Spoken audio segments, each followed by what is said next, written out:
trop contente de revenir en vidéo pour la nouvelle année. Bon, je rentre direct dans le vif du sujet. Je sais pas si vous avez vu, mais Olympe a sorti dernièrement une vidéo qui a fait pas mal parler. Olympe, c'est une amie à moi slash collègue TDI, enfin youtubeuse TDI, qui parle de son expérience avec le trouble dissociatif de l'identité. Et elle et moi sommes les deux chaînes YouTube françaises TDI qui sont les plus regardées. Donc on a une certaine position un peu particulière dans la commu TDI française en fait, simplement par le fait qu'on a pas mal d'influence. Elle a fait une vidéo qui a fait pas mal parler. Cette vidéo s'intitulait "Je ne serai jamais une influenceuse parfaite", et dedans elle a abordé plein de sujets très croustillants et problématiques entre guillemets par rapport au TDI et la façon dont le TDI est parlé en France. Et pourquoi certains points sont très problématiques dans la représentation internet du TDI en France. Donc je vais réagir à ce qu'elle a dit, si je suis d'accord avec elle ou pas, sur des points qui peuvent être très mal vus et interprétés par la communauté TDI française, et je vais vous donner mon avis. D'ailleurs, la vidéo d'Olympe sera link en barre d'infos. Pour moi, il y a vraiment deux catégories de haters. Va y avoir ceux qui sont cons, débiles, tu vois, qui sont pas éduqués, qui n'ont pas envie de s'éduquer, qui ont juste besoin de cracher de la haine. Perso, ceux-là, j'en ai un petit peu rien à foutre maintenant. Avant, c'était assez compliqué, mais maintenant, je m'en fous. Mais il y a l'autre côté que j'appelle les oppresseurs. Et généralement, les oppresseurs sont des personnes qui font partie de la communauté et qui sont souvent concernées par le sujet que tu traites. Oui, comme Olympe, en vrai, maintenant j'ai l'habitude de recevoir les commentaires tellement basiques et pas original du type "Tu fais trop ton TDI, oh c'est n'importe quoi, oh le trouble il n'existe pas, oh MDR". C'est pas drôle, en fait on s'en fiche. Pareil, à l'époque, ça me faisait beaucoup de mal de recevoir des commentaires qui me disaient que je fakais, que ça se voyait que je mentais sur mon trouble, que j'inventais tout ça. Puis les gens qui essaient de récolter des preuves pour prouver que j'avais pas le TDI, que mon diagnostic était faux, enfin bref. Ça m'atteignait beaucoup à l'époque, que j'avais vraiment ce sentiment parfois moi-même de faker et moi-même d'être illégitime à avoir ce trouble, syndrome de l'imposteur. Et je me disais mais merde, en fait ces gens ont raison et tout, et ça me faisait paniquer, ça me faisait vraiment me rendre mal, j'avais la boule au ventre. En gros, je suis complètement Olympe là-dessus, j'ai mis une barrière entre ces commentaires et moi, ça ne m'atteint pas, je n'ai rien à vous prouver en fait. Aux personnes qui pensent que j'ai pas le TDI, c'est très bien, je m'en fiche. Je sais pas si vous vivrez mieux avec le fait que vous pensez que je n'ai pas le TDI, si ça vous fait plaisir, faites-le. Et je suis aussi totalement d'accord avec elle en fait quand elle dit que la toxicité qui fait mal par contre, et qui m'atteint personnellement toujours encore, moi maintenant parce que justement j'ai commencé à travailler sur ça, la toxicité très souvent elle vient de la communauté TDI, et c'est celle-là qui fait mal parce que tu dis en fait putain c'est des gens qui sont comme moi, qui me pointent du doigt et qui vont m'insulter et me dire que je suis une personne horrible, alors que eux-mêmes sont censés savoir ce que j'ai vécu en fait, et sont censés comprendre que le TDI ne fonctionne pas comme, je sais pas quoi, un roleplay ou un jeu vidéo codé. Enfin, le TDI, c'est un trouble mental et il ne se vit pas de la même façon chez tous les individus qui l'ont en fait. Et que respecter les codes du TDI sur internet, ça ne rime à rien parce qu'il n'y a pas de code du TDI, il devrait pas y en avoir en tout cas. Il devrait pas y avoir une représentation ou une façon de représenter le TDI sur internet. Et au fur et à mesure du temps, j'ai réalisé que être 100% soi-même et aussi proche de la communauté que je le suis, ça a un revers de la médaille. Et j'ai compris en fait pourquoi les influenceurs ils faisaient ça et qu'ils faisaient genre qu'ils étaient parfaits et qu'ils avaient une vie parfaite. Avec Christina, donc The Peculiar Club, on est les deux personnes sur YouTube qui sont les plus connues qui parlent de santé mentale. Avant nous, peut-être qu'il y avait déjà des gens qui le faisaient mais je les connaissais pas. Et donc ce qui, comme pour Christina, comme pour nous met dans une case et dans un rôle modèle, où on ne doit surtout pas dire de bêtises pour ne blesser personne, on doit marcher sur des œufs quoi qu'on dise, parce que si on fait une erreur, on nous tombe dessus. Si on donne une info qui peut s'avérer fausse parce qu'un psychiatre nous a dit ça et qu'au final il n'était pas qualifié, ou que notre source n'était pas si fiable que ça, on nous tombe dessus. Parce que si on ne répète pas en permanence « c'est mon expérience, c'est ma façon de le vivre, ce n'est que mon témoignage et mon ressenti », les gens vont dire qu'on fait une généralité et nous tombent dessus. Là, ce que Olympe raconte, c'est pas une expérience qui va être vécue probablement par tout le monde, c'est une expérience que nous on vit en tant qu'influenceuse sur internet, mais en vérité elle peut s'appliquer à énormément de personnes, puisque pour en avoir à discuter avec plein de gens sur internet, c'est quelque chose que beaucoup ressentent. On ne peut pas, ou en tout cas on ne peut plus, s'exprimer et parler du TDI comme on en a envie. Et ça rejoint quoi? Ça rejoint la cancel culture, la culture de je suis woke à 100% et toi tu ne l'es pas, et toi tu es problématique car tu n'es pas renseigné, tu n'es pas éduqué sur ce sujet, donc tu n'as pas le droit de parler, tu fermes ta gueule. Quand on est influenceur, on est obligé d'avoir une image hyper lisse, en tout cas obligée, parce que sinon on est vu comme problématique. Personnellement, je m'en fiche un petit peu en fait que des gens m'attaquent parce que je pense d'une certaine façon ou je sais pas, je m'apprête d'une certaine façon, je me montre en vidéo d'une certaine façon, je m'en fiche. Cependant, c'est vrai que ça amène à du harcèlement de masse et c'est ce que Olympe et moi on a vécu et c'est pas du tout facile à vivre. Et quand on subit ce harcèlement de masse et qu'on le vit très très mal, très souvent on a tendance à s'effacer complètement et à avoir une image lisse qui ne nous correspond pas et qui n'est pas ce que nous sommes en fait au final, simplement parce qu'on a peur des retombées derrière. Quand on est influenceur TDI, on ne peut pas parler de certains sujets ou alors d'une manière très codée parce que sinon, par exemple si on parle des autodiags, on va se faire attaquer de personnes qui invalident des systèmes, qui invalident des gens, de personnes psychophobes. Si on parle de psy, de médecin, on va être traité de pro-psy. C'est chiant à la longue parce qu'en fait, Internet pour moi ça devrait être un partage d'idées et un échange d'idées, de façon de voir les choses, de façon de vivre du coup là dans ce contexte le TDI. Et au final non, t'as pas le droit. Tu as le droit de garder ça dans ta tête si tu veux, mais si tu oses avoir le malheur d'en parler sur internet, t'es direct attaqué parce que tu n'as pas le droit d'avoir une pensée différente de ce que la norme veut en fait te faire croire et veut te faire dire. Combien de fois j'ai exposé certains de mes avis sur Instagram par exemple ou dans une vidéo et je reçois des messages de mooners, de personnes de la communauté qui disent Olympe tu déçois. Mais je déçois qui? Je te déçois toi? Pourquoi t'attends quelque chose de ma part? N'attendez rien de ma part, me mettez pas sur un piédestal. C'est ça en fait, pourquoi les gens attendent quelque chose de nous? Parce qu'on est influenceuse et qu'on se montre devant des milliers de personnes, certes. Mais en attendant ça ne change rien au fait qu'on est des individus qui avons le TDI et qui en parlons sur internet. Et c'est tout en fait. Il n'y a rien qui nous diffère, vous et moi. On parle de ce qu'on vit parce qu'on a eu à un moment donné envie et besoin d'en parler.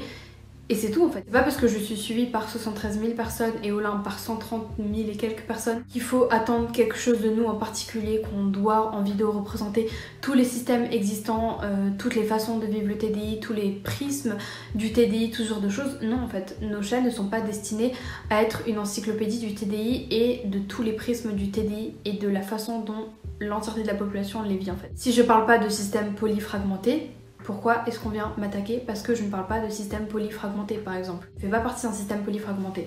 Pourquoi je devrais en parler? Parce que je suis suivie par tant de personnes? Non. J'ai décidé de parler de mon expérience. Et mon expérience, vous êtes personne en fait pour me la dicter et pour me dire de quelle façon je devrais en parler. C'est blessant en fait de voir plein de personnes sur Twitter qui disent qu'en fait on est des personnes vicieuses et que ça se voit, on est méchant. Parce que j'ose dire que non, on ne peut pas se diagnostiquer un trouble grâce à une vidéo YouTube. Par exemple, mes vidéos ne sont pas des moyens de diagnostic. Et ça c'est grave de le dire et je suis psychopathe et ça fait de moi une mauvaise personne. Mais si ça fait de moi une mauvaise personne, de dire qu'un autodiagnostic ça peut pas marcher si votre base de ressources c'est genre une vidéo YouTube et que ça, une vidéo YouTube c'est votre diagnostic, bah ok, dans ce cas là ouais, je suis problématique, y a aucun problème, mais vous trouvez pas qu'il y a un truc bizarre en fait? C'est pas normal d'attaquer des gens que vous ne connaissez pas sur tout et n'importe quoi et de les harceler. Ce que je trouve encore plus particulier en fait, c'est que non seulement c'est déjà grave de faire ça, de juste prendre un point d'une vidéo d'une personne que vous ne connaissez pas et attaquer sa personne entière, sa vie entière, remettre en question tous ces traumatismes, plein de choses horribles comme ça, et de créer un harcèlement de masse, et de faire par exemple des groupes, des pages de haine et tout, parce que ça paraît, j'en ai vu sur moi, Olympe en a vu sur elle-même. Et tout ça, ça vient de personnes qui viennent d'une communauté de santé mentale quand même, qui savent probablement ce que ça fait de se sentir très mal, de se sentir harcelé, de se sentir traqué, mal aimé, détesté. Et ces personnes-là sont pourtant capables de faire ça à une inconnue, à quelqu'un que vous connaissez pas. Mais même des gens qui ne sont pas influenceurs et qui sont seulement actifs dans la communauté TDI se prennent ce genre de remarques. Je vois plein de petits comptes Insta qui m'envoient des DM et qui me disent bah écoute, je peux plus parler de certains sujets parce que sinon je me fais attaquer et je me fais attaquer de psychophobes. Donc en fait, même quand je dis des choses logiques, on me tombe dessus. Et là, je pense que ça va être la partie qui va vous intéresser, un petit peu partie révélation. Quand je parle du TDI, sachez que je parle presque jamais de mon expérience. Surprise! Et la plupart des choses que j'ai dites sur le TDI, c'était pour plaire à la communauté TDI et j'ai fait une énorme généralité et j'ai parlé de choses que je ne vivais pas forcément au quotidien, tout simplement parce que si je ne disais pas ça, on allait me tomber dessus. Si je parlais d'une expérience différente, on allait me tomber dessus. Et j'ai fini dans tellement de shitstorm sur Twitter, je ne peux plus la couper pleine. Et donc pour éviter n'importe quel shitstorm, j'ai été obligée de dire des choses de manière dont au final moi je ne les ressentais pas forcément. Parce que sinon on allait encore me dire que j'illégitimise les gens, que je personnifie, j'en sais rien, mais on allait encore me balancer des trucs à la gueule et ça c'était archi plus possible en fait.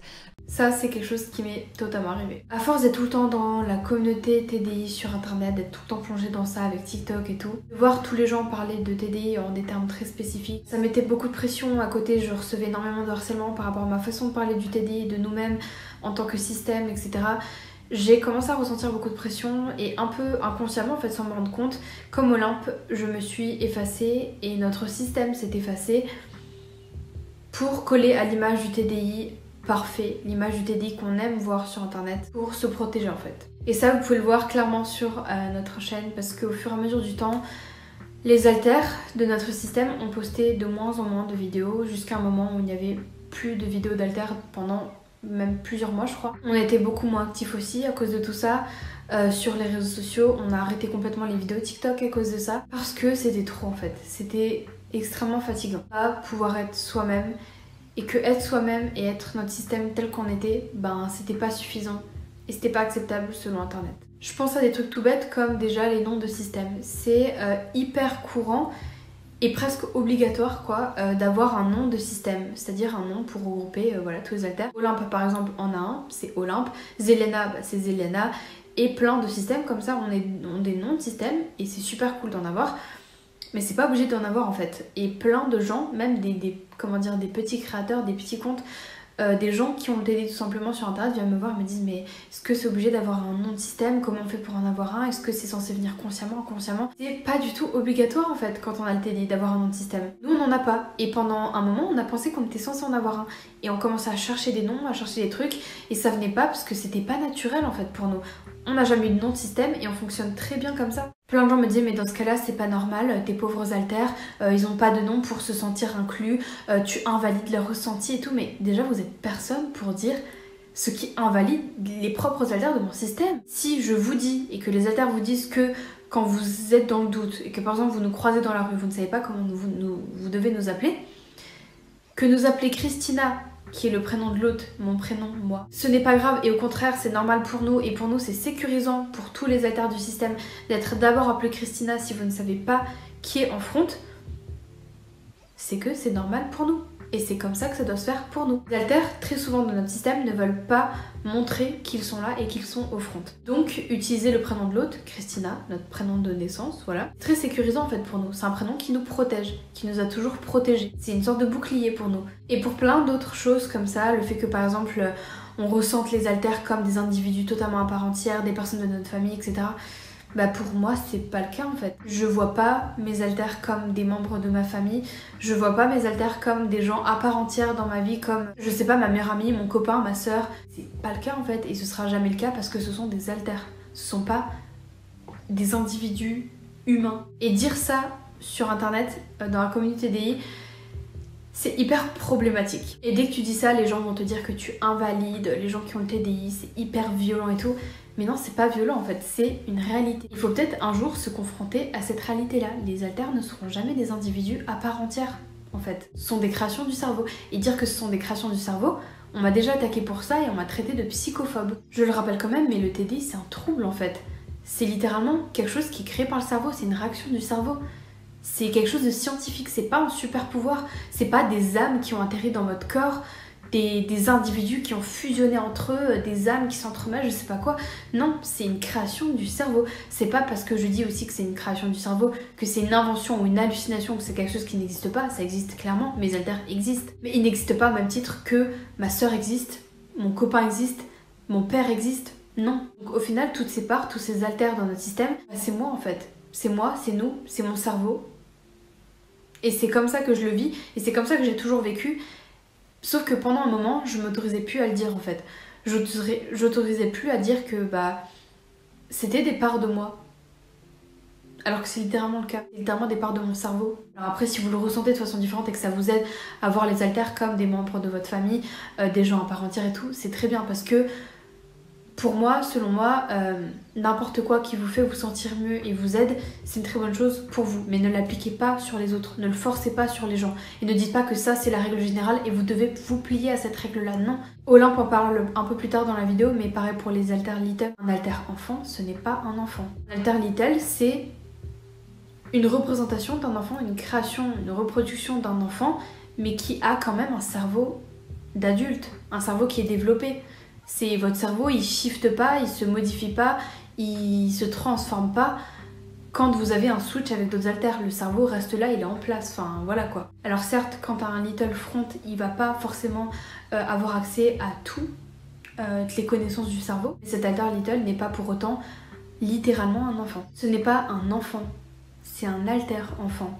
Et ça, c'est une énorme différence. Donc c'est très bien si vos alter little ne savent pas parler, ne savent pas compter, ne savent pas marcher. C'est possible. C'est totalement aussi possible que vos alter little, ben ouais, ils connaissent des gros mots et ils savent parler plusieurs langues parce que le cerveau a appris ces plusieurs langues-là. Et que ouais, un alter little, ben peut-être qu'il peut conduire même parce que le corps a appris à conduire tout comme il a appris à compter, parler et écrire. Olympe s'était fait attaquer sur le fait qu'en vidéo, une alter little avait fumé et vapoté en fait la cigarette électronique. Et elle s'était fait attaquer, incendier, oh mon dieu, tu es hyper irresponsable, machin.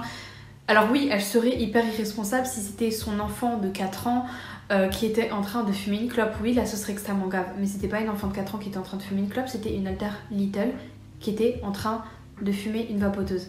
Ça peut paraître choquant dit comme ça, mais comme le dit très bien Olympe dans sa vidéo, le corps de cette alter little là, c'est un corps de femme adulte. De femme adulte qui a potentiellement une addiction, qui a donc des besoins. Pas sans savoir que tout ce qui est cigarette, etc., ça crée un besoin. Et ce besoin physique-là, d'accoutumance à la cigarette, tout comme à n'importe quelle substance, il se coupe pas quand un alter va front. Je sais pas si vous voyez ce que je veux dire et si je m'exprime vraiment bien par rapport à tout ça, mais pour moi, et je sais que je suis pas la seule à vivre comme ça, mes alters ne sont pas des gens. Ils sont des parts de moi, ils sont des parts de nous, ils sont ce qu'on est, ils font ce qui font qu'on est nous, mais ils ne sont pas littéralement des individus dans ma vie. Ils sont des alters.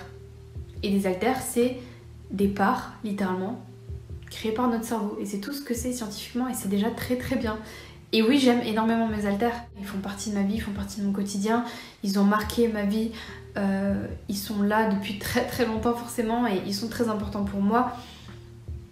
Mais c'est pas pour autant que ce sont des humains à part entière en fait. Mon rôle n'est pas de rendre légitime tous les gens qui me regardent. Et vous savez pourquoi? Parce qu'il y a sûrement des personnes autodiag.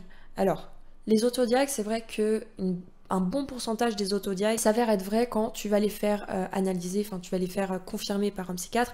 Beaucoup des autodiag s'avèrent être vrais parce que tu te connais très bien. Mais dans le lot, il y a des autodiag qui sont faux. Il y a des autodiag qui se sont sûrement trompés. Et je ne veux pas créer un effet Sibylle. Un effet Sibylle, si vous ne savez pas, c'est dans les années, je crois, 70, où il y a une femme qui s'appelle Sibylle qui dit avoir eu un TDI, etc.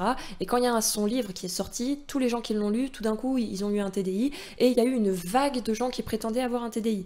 Donc c'est l'effet Sibylle. Et là, moi, j'ai aucunement envie de faire un effet Sibylle et que des gens s'inventent une pathologie. Vous savez, il y a plusieurs psychiatres qui sont venus me voir sur Instagram et qui m'ont dit que depuis que je fais ça sur les réseaux, ils ont des vagues de gens qui viennent les voir prétendant qu'ils ont un TDI avec un discours qui est calqué sur le mien, mot pour mot. Et moi, vous pensez que ça me fait quoi? Bah, ça me met mal en fait, parce que je suis là, ah ouais, donc il y a des gens qui sont vachement influencés par mes vidéos, alors que moi j'essaye juste d'informer. Ça, c'est un autre sujet qui est très très très mal vu dans la communauté TD. J'avais déjà fait une vidéo sur l'autodiagnostic, on m'avait incendié sur Twitter. On m'avait incendié parce que j'avais osé dire que non, un autodiagnostic ce n'était pas un diagnostic. Ça paraît logique, un diagnostic c'est quelque chose qui est délivré officiellement par quelqu'un qui est apte à diagnostiquer, c'est-à-dire quelqu'un qui a fait des études pour ça. Et un autodiagnostic c'est quelque chose que n'importe qui peut se faire à soi-même, pour soi-même, mais dans ce cas-là, eh bien ça n'a pas la même valeur entre guillemets, valeur aux yeux de la loi si vous voulez, de justesse en fait de diagnostic, qu'un diagnostic qui est délivré par un professionnel. Et je suis toujours d'accord avec moi-même quand je dis ça et je n'ai pas honte de le dire, je me sens bien en disant ça parce que ça me paraît juste évident et logique en fait. Ce qui est grave par contre, c'est ne pas se rendre compte et au contraire dire haut et fort qu'un autodiagnostic c'est la même chose qu'un diagnostic, qu'une vidéo YouTube ça suffit pour se diagnostiquer de tout et n'importe quoi, qu'un test internet ou mon pote qui s'y connaît très bien, qui a lu des études, ça suffit pour se diagnostiquer, ce n'est pas le cas. Vous ne vous diagnostiquerez certainement pas un cancer grâce à une vidéo YouTube ou grâce à un test internet. Faites la même chose avec les troubles mentaux. Parce que ce n'est pas plus simple, certainement pas et loin de là, de diagnostiquer un trouble mental d'un trouble physique. Bien se connaître, ça ne suffit pas pour s'auto-diagnostiquer correctement. On a très souvent l'impression de bien se connaître, mais justement, puisque selon notre âge, selon peu importe notre état mental, on n'est pas objectif envers nous-mêmes. On n'est jamais objectif envers nous-mêmes. Évidemment, quand j'avais dit ça, on m'avait sorti le oui, mais il y a des psys qui diagnostiquent mal et qui se trompent. Oui, évidemment,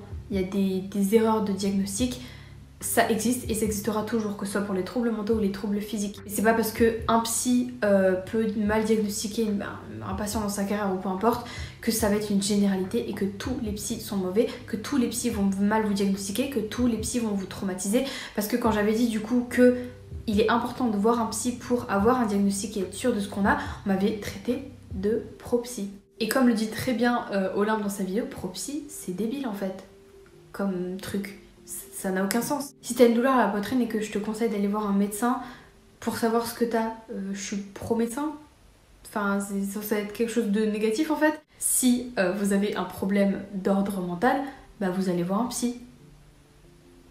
Il n'y a pas quelque chose de mauvais en fait dans ça. Enfin, je veux dire, la fonction même des psys, elle existe pour ça en fait, pour les personnes qui ont des problèmes mentaux. Ça veut pas dire non plus, parce que c'est ça en fait le problème, c'est que chaque fois que je dis quelque chose, je suis tout le temps obligée d'expliquer tout le contexte autour et attention, je ne généralise pas et attention ci, attention ça, mais ça me paraît logique et évident, mais quand même je suis obligée de le dire, sinon les gens lisent entre les lignes ce qu'il ne faut pas lire entre les lignes et voilà, parce que ça me paraît évident, mais bon, c'est pas grave. Ça ne veut pas dire non plus que vous ne pouvez pas, absolument pas, consommer du contenu TDI, avoir l'impression que vous avez le TDI, pouvoir parler à vos proches ou peu importe, confier que vous avez l'impression d'avoir le TDI et tout parce que vous ne voyez pas de psy, que vous êtes interdit d'entrer dans la communauté TDI parce que vous ne voyez pas de psy. Non, ce n'est absolument pas ce que j'ai dit non plus. Vous avez le droit de penser que vous avez le TDI si vous avez envie de penser que vous avez le TDI. Ça ne veut pas dire que vous avez forcément ce diagnostic-là. Par contre, ce sont deux choses différentes. Mais vous avez le droit quand même de vous penser de la façon dont vous avez envie de vous penser. Je ne suis pas supérieure parce que je suis diagnostiquée TDI, parce que je suis suivie pour mon TDI. Ça non plus, ce n'est pas le cas. Et pourtant, ça, on a essayé de me le mettre dans ma bouche. Il y a énormément de personnes qui n'ont pas l'argent pour aller voir des psys, qui n'ont pas l'âge, voilà, parce que les parents parfois ne sont pas d'accord, machin, pour aller voir des psys ou peu importe. Et c'est pas grave en fait. Mais maintenant, sur internet, c'est devenu extrêmement problématique et vous êtes une personne à cancel, voilà, sur la cancel culture, si vous dites que un autodiagnostic, ce n'est pas la même chose qu'un diagnostic. Je crois que le problème, c'est que quand on dit autodiagnostic et diagnostic, beaucoup de gens voient ça en mode illégitime, légitime. Or, ce n'est jamais ce qu'on a dit. C'est pas parce que vous avez des changements de goût, des changements d'humeur, des changements d'alimentation, de choses que vous aimez dans la vie, des changements de, je sais pas moi, de style vestimentaire, même des changements de voix, des changements d'écriture. C'est pas parce que vous avez tout ça que vous avez le TDI, que vous avez des personnalités changeantes.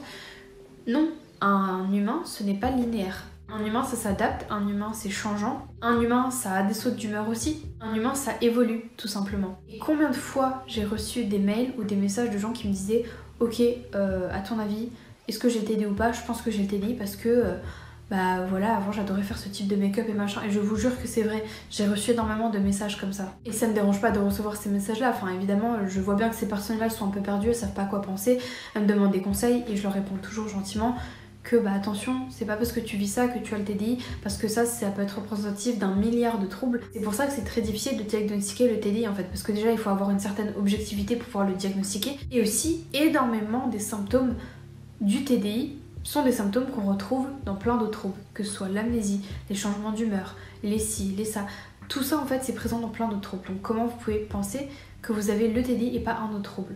Vous ne le savez pas. Ou alors vous pouvez peut-être avoir une idée mais vous pouvez pas en être sûr à 100%. Et c'est pas grave en fait, c'est pas grave. Vous n'êtes pas censé pouvoir vous diagnostiquer parce que vous n'êtes pas médecin. Et encore une fois, ce n'est pas grave. Mais ça m'inquiète en fait, mine de rien, parce que je me dis, il y a de plus en plus de personnes qui m'envoient ce genre de messages. Je me dis, ouais, c'est bizarre quand même. Ça fait énormément de personnes qui d'un coup, du jour au lendemain, se réveillent et se disent, purée, j'ai le TDI. C'est pas très sain en fait selon moi. C'est vraiment pas très sain. Et ça c'est ce qu'on appelle l'effet Sibylle. Et que je le veuille ou non, je crée un effet Sibylle. Et Olympe crée un effet Sibylle. Et pour être honnête avec vous, je sais même pas comment l'éviter en fait cet effet là. J'ai beau parler dans toutes mes vidéos quasiment de tous les côtés négatifs du TDI. Les gens trouveront toujours ça un peu stylé en fait. C'est toujours un peu cool quand même d'avoir le TDI. C'est un peu fascinant, c'est un peu intriguant, c'est un peu spécial. On est différent du reste de la population. Mais il faut pas être différent grâce à un trouble en fait. Je trouve ça triste. Je trouve ça vraiment triste. Donc voilà, je sais pas ce que vous en pensez par rapport à ça. Je sais pas quoi faire pour éviter cet effet Sibylle qui je pense est un peu inévitable quand on parle du TDI. Un truc dont j'ai parlé en story Insta, c'est le fait que ma psy, récemment, il y a quelques semaines, m'a confié quelque chose pour savoir comment je me sentais par rapport à ça, parce qu'elle recevait des appels de gens qui venaient pour se faire diagnostiquer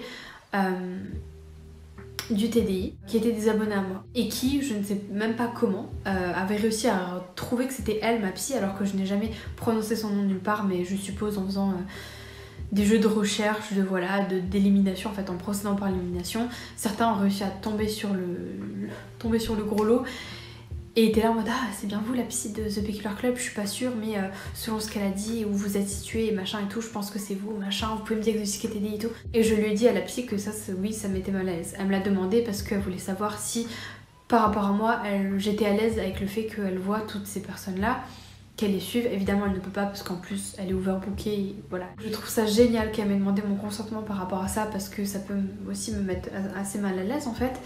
Et elle-même comprend totalement ça, d'où le fait qu'elle m'en ait parlé et je la remercierai jamais assez parce que bah voilà c'était important pour moi. C'est pour vous dire jusqu'où ça va, il y a des gens qui me suivent jusqu'au cabinet de la psy quand ils me croisent. C'est pas normal en fait.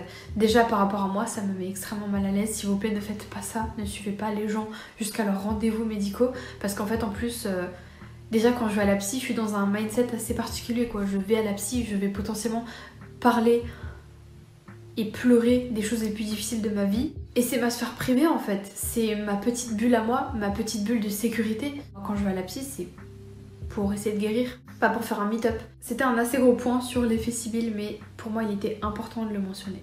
J'ai pas inclus autant de clips de la vidéo d'Olympe que j'aurais aimé et que j'avais prévu de base dans mon script parce que la vidéo est déjà très longue je crois.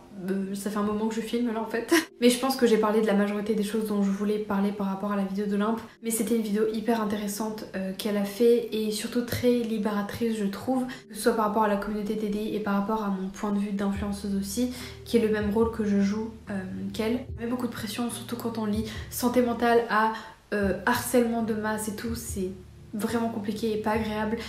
Et j'ai vécu vraiment très mal tout ça pendant plusieurs mois. J'étais préparée en étant sur internet à de la critique et c'est normal, je produis un contenu, il peut être critiqué. Mais la critique c'est quand même très différent de l'harcèlement. Il y a un monde entre les deux. Donc les gens qui pensent être woke et militants et je ne sais pas quoi en faisant ce genre de choses, non vous n'êtes pas militants, vous êtes des harceleurs en fait. Et c'est pas parce que vous êtes une victime vous-même du TDI que vous ne pouvez pas être harceleur contre des personnes qui ont le TDI. Et je suis pas censée être une parabole à vos problèmes en fait. Je suis pas censée être une parabole à ce qui va pas dans vos vies et à venir après m'insulter de grosses chiennes et de machin et de c'est la pire influenceuse du monde, c'est la pire représentation du TDI. Si ma représentation du TDI ne vous plaît pas, bah partez parce que c'est la façon dont moi je vis le TDI en fait. Et si je fais de la mésinformation, bah je fais de la mésinformation. Et ouais c'est de ma faute, il faut que je me renseigne mieux. Mais c'est la vie en fait, je suis un humain, je suis pas un robot, je suis pas une encyclopédie, j'ai pas un dictionnaire coincé dans le cul. Voilà, donc oui je peux faire des erreurs et je vais très probablement en refaire dans le futur. Mais c'est pas une raison pour aller cancel une personne et l'interdire de parler, l'interdire d'avoir une plateforme et je sais pas quoi parce qu'elle a fait une erreur ou parce que par exemple les études évoluent, parce que moi ma psy me dit quelque chose et je le répète en vidéo parce que c'est ce qui me correspond pour moi-même et ce n'est pas ce qui correspond à d'autres personnes. Enfin voilà, à un moment donné, il faut peut-être se calmer. En fait, il faut se calmer, vraiment. Calmez-vous. Le TD, c'est pas une compétition. Le TD, c'est pas un ring de boxe. On est là pour parler de ce qu'on ressent et on est censé s'entraider en fait. Et moi, c'est tout ce que j'ai envie. J'ai envie qu'on s'entraide, j'ai envie qu'on puisse partager, qu'on puisse communiquer. Donc voilà, je vais terminer la vidéo sur ça. J'affiche clairement mon soutien envers Olympe pour cette vidéo-là. Je la suis, comme vous pouvez le voir, dans tous ses points. Je suis d'accord avec elle. On en a beaucoup parlé, elle et moi, en privé depuis plusieurs mois de tout ça. Et c'est quelque chose qui pèse beaucoup et je suis contente qu'elle ait réussi à parler de tout ça.